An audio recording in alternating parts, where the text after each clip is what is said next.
Today I'm going to be building a small bench made out of 2x6s and 2x4s. I wanted to share this video to show how it can be fun to practice your glue-ups, joinery, and test out new design ideas without spending a ton on hardwood. I know everyone has their gripes on lumber from the home store and using 2x4s or 2x6s to build furniture, but I personally like to offer it as a way for somebody to get a custom piece of furniture at a lower cost.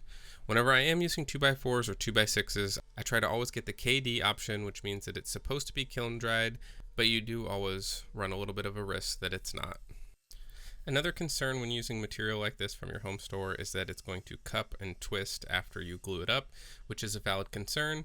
So one thing I like to do to alleviate that is use 2x4s because they are smaller. So there's less of a chance that they will warp because the pieces are smaller, or so I've been told. And another way to help prevent that is using metal C-channel, which I've used on a dining table that I built out of 2x6s before, and that seemed to work great.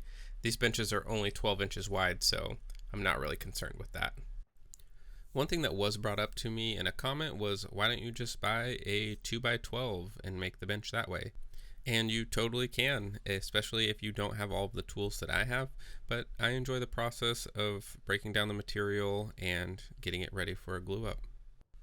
Now that I have the top and the legs glued up, I'm going to start cutting everything to size.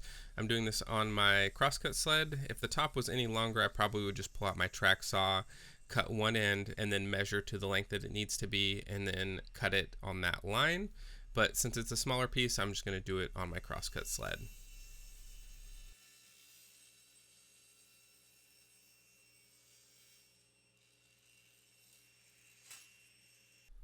I have adjustable stops on my crosscut sled in those T-tracks you can see.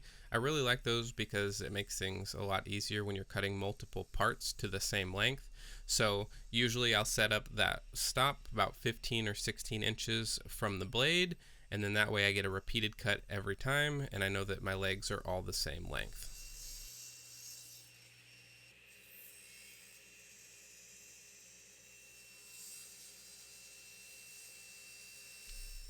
Now that I have the legs cut to their final length and their final width, I'm going to go back to my crosscut sled, set up the stops on either side. I've marked where the stretcher is going to go on the legs for the half lap, then I'm slowly going to sneak up on that line. One thing to be cautious of, especially when you're using a softer wood, is if you are cutting your half laps or your dados to fit perfectly before sanding, they might not fit perfectly after sanding. I've made this mistake where I've got my dado or half lap to fit completely perfectly, but yet I haven't done any sanding yet, and it loosens the joint just a little bit.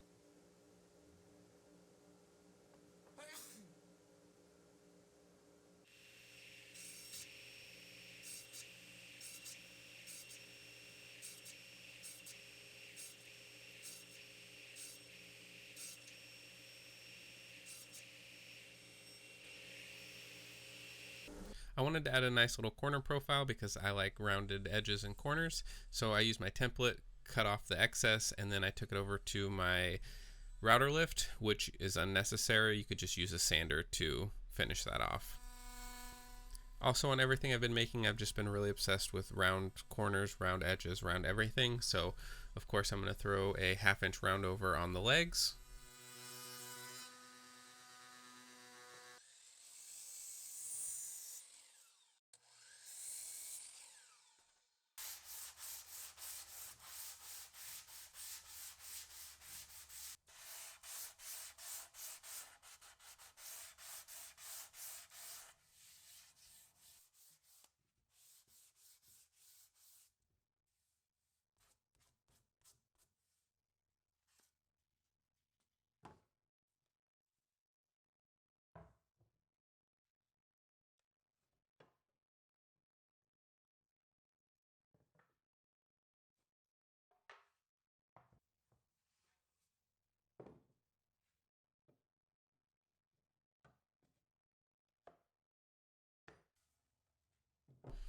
As for the stain, I don't remember what color I used. I think that it's Jacobine mixed with some mineral spirits to like lighten it up, but that could be wrong. I don't remember exactly, but whatever it is, I cut it with mineral spirits. That's why it's coming out of a coffee can.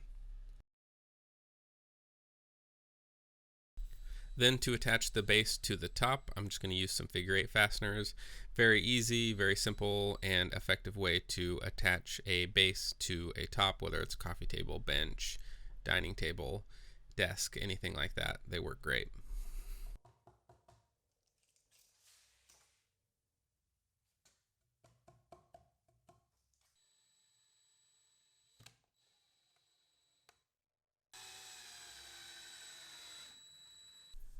And I didn't show it, but I used a matte polyurethane over the entire bench, and I hit it with a paper bag, which is about the equivalent of 1,000 grit sandpaper, to finish it off and give it a nice smooth feel.